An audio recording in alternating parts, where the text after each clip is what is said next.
A video has emerged of the Titan launch crew and passengers just moments before the submersible began its descent. This veteran French explorer, one of 5 people still missing. The window to find the group alive has nearly closed. We are very aware of the time sensitivity around this mission. The equipment that's been mobilized for this is the finest in the world, the most capable in the world. We have to hold out hope. I think, as you're aware, there's still life support available on the submersible, and we'll continue to hold out hope until the very end. Search and rescue efforts have been stepped up in this vast stretch of ocean. The US Coast Guard reporting a second day of underwater noises. They hope are signs of life.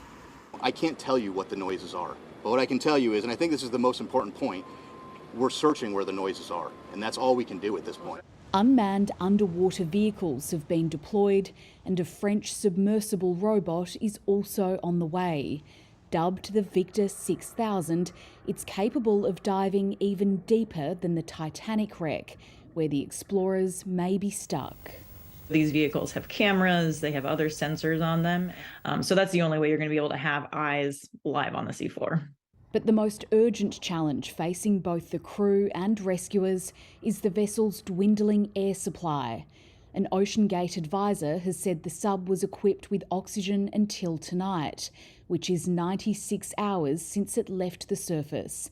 But that timing is imprecise, and survivability could be affected by other factors, including whether the vessel has lost power, impacting heating and risk of hypothermia, along with control of carbon dioxide breathed out by passengers.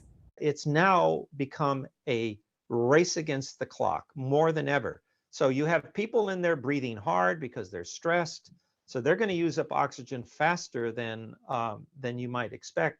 On board the submersible, OceanGate founder Stockton Rush, Titanic expert Paul-Henri Nargeolet, billionaire adventurer Hamish Harding, and businessman Shahzada Dawood and his 19-year-old son Suleiman. Shahzada is someone who's got an uncommon zest for life. He has a real sense of adventure. He has a real sense of exploration. Safety concerns about the submersible have been raised previously. OceanGate describes the vessel as experimental. Built from carbon fibre and titanium, materials largely untested for crewed submersibles. It's smaller and lighter than deep-sea research vessels. A passenger waiver reportedly read the Titan had not been approved or certified by any regulatory body.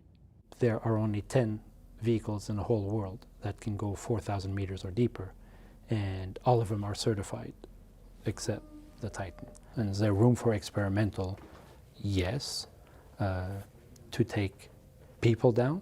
No. One of the big issues here is, what was OceanGate's backup plan? What is the plan B? And it doesn't seem like OceanGate had a plan B. Questions that will need to be answered, whether this sub is found or not. And Jade McMillan is in Boston, where the rescue operations are being staged from. Jade, is there any hope that the crew is still alive down there?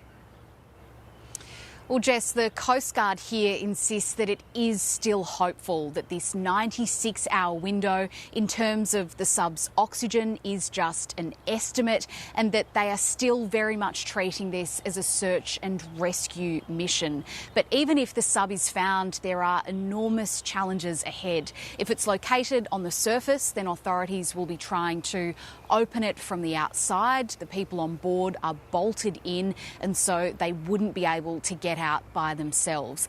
If it's found at the bottom of the ocean, though, then that would require an extraordinarily complex operation to try to bring it back up. The US Navy has sent a special salvage system to Canada, but it still needs to be attached to a ship and then sent out to the search zone. So as we've been hearing all week, but especially now, time really is running out. Jade McMillan in Boston, thank you.